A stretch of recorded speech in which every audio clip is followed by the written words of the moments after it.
होगा, या फिर तुम अकेले पूरे फ्लैट का किराया दे दो, मैं किसी को नहीं रखूंगा।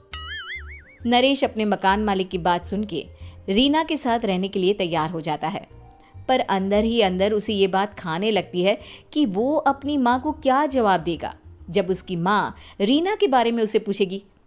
दिन बीतने लगते हैं। नरेश और रीना अच्छे दोस्त भी बन जाते हैं, पर अभी भी नरेश अपनी प्रॉब्लम का सलूशन नहीं ढूंढ पाता।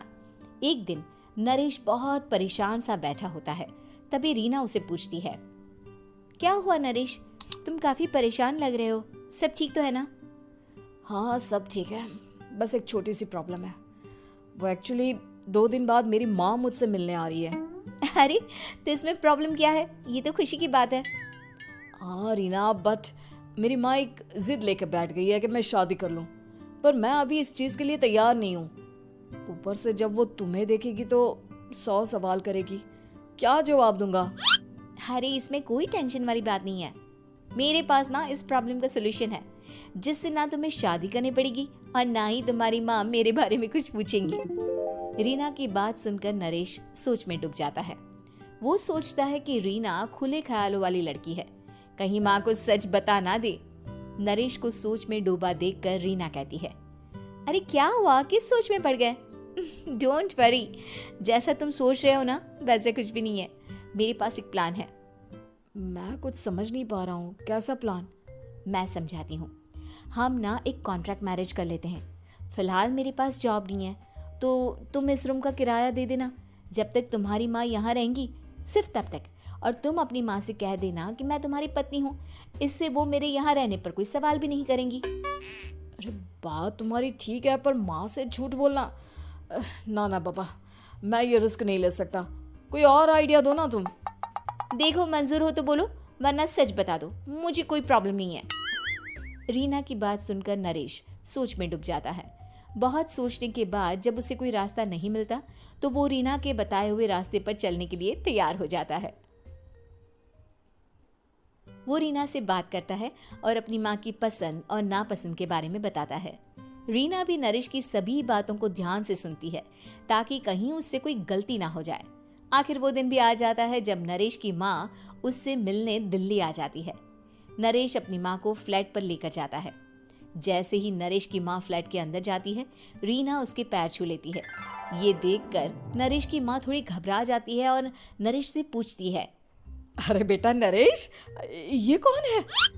माँ ये आपकी बहू रीना है। माफ़ी चाहता हूँ, सब कुछ इतनी जल्दी में हुआ कि आपको बता ही नहीं पाया, इसलिए सोचा कि क्यों ना आपको सरप्राइज दिया जाए। अरे बेटा, मैं तो बस तेरा घर बसा हुआ देखना चाहती थी। हाँ बहुत अरमान थे अपनी इकलौती बेटी की शादी को लेकर, लेकिन कोई बात नहीं, शायद किस्मत को यही मंजूर होगा। ये कहते ही नरेश की माँ रीना को गले लगा लेती है।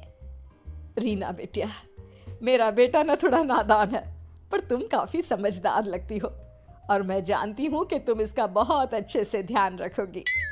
माँ आप चिंता मत कीजिए, मैं सब संभाल लूंगी। नरेश की माँ अपने बहू और बेटे के साथ खुशी खुशी रहने लगती है।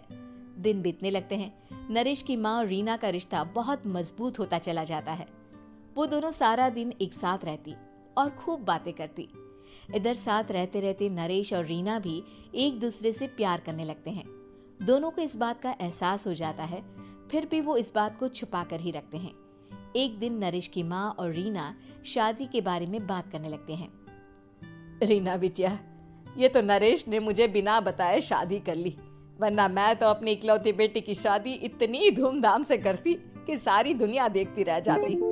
अच्छा माँ, आप ऐसा भी क्या करती नरेश और मेरी शादी में जो दुनिया देखती रह जाती? अरे बिटिया, एक माँ के अरमान तुम अभी नहीं समझोगी।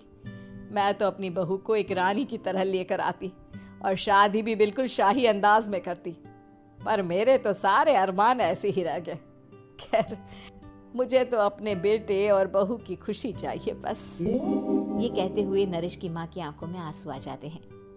रीना भी ये सुनकर ख्यालों में खो जाती है, क्योंकि वो भी मन ही मन खुद को नरेश की पत्नी और उसकी माँ की बहू मानने लगी थी। शाम को जब नरेश ऑफिस से घर आता है तो रीना खुद को रोक नहीं पाती और नरेश के सामने उसकी माँ को अपने और नरेश के रिश्ते का सारा सच बता देती है। रीना की बात सुनकर नरेश की माँ दोनों से बहुत नाराज हो जाती है और घर वापस जाने की बात करने लगती है। तुम दोनों ने मुझसे सच छुपाकर बहुत ठेस पहुंचाई है मुझे। अब तुम लोगों के साथ नहीं रहना चाहती मैं। कल ही वापस चली जाऊंगी अपने घर। माँ मुझे माफ कर दो, ये सब मैंने रीना के कहने पर ही किया है, वरना मैं भी आपको कभी ठेस पहुंचाने के बारे में सोच भी नहीं सकता।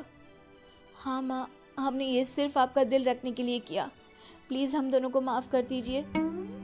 तुम दोनों ने मेरे अरमानों के साथ खिलवाड़ किया है, और वैसे भी मुझे अपने बेटे के लिए एक अच्छी लड़की ढूंढनी है, इसलिए मेरा यहाँ से जाना ही बेहतर होगा। माँ की ये बात सुनकर रीना खुद को रोक नहीं पाती।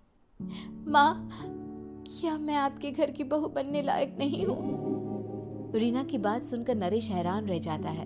नरेश की माँ भी कुछ समझ नहीं पाती। मैं कुछ समझी नहीं, आखिर तुम कहना क्या चाहती हो? माँ, मैं वो नरेश से बहुत प्यार करती हूँ और साथ ही साथ मैं आपको भी अपनी माँ मान बैठी हूँ। आज जब आपकी बातें सुनी तो खुद को रोक नहीं पाई, इसलिए सारा सच आपको बता दिया। रीना की बात सुनकर नरेश की माँ की आंखों में आंसू आ जाते हैं और वो अपने बेटे नरेश और रीना को गले लगा लेती है। मेरे घर की बहू तो सिर्फ रीना बिटिया ही बनेगी। मैं आज ही तुम दोनों की शादी की तारीख निकलवा दूंगी, बस एक बार तुम्हारे घर वाले मान जाए। उसी दिन रीना के माता पिता भी उनके फ्लैट पर आ जाते हैं। दोनों परिवार आपस में बैठकर बातें करते हैं और शादी के लिए राजी हो जाते हैं। रीना भी कॉन्ट्रैक्ट फाड़ देती है और कहती है, सही मायने में मैं अब बहू बनूंगी, अब तक तो सिर्फ कॉन्ट्रैक्ट वाली बहू थी।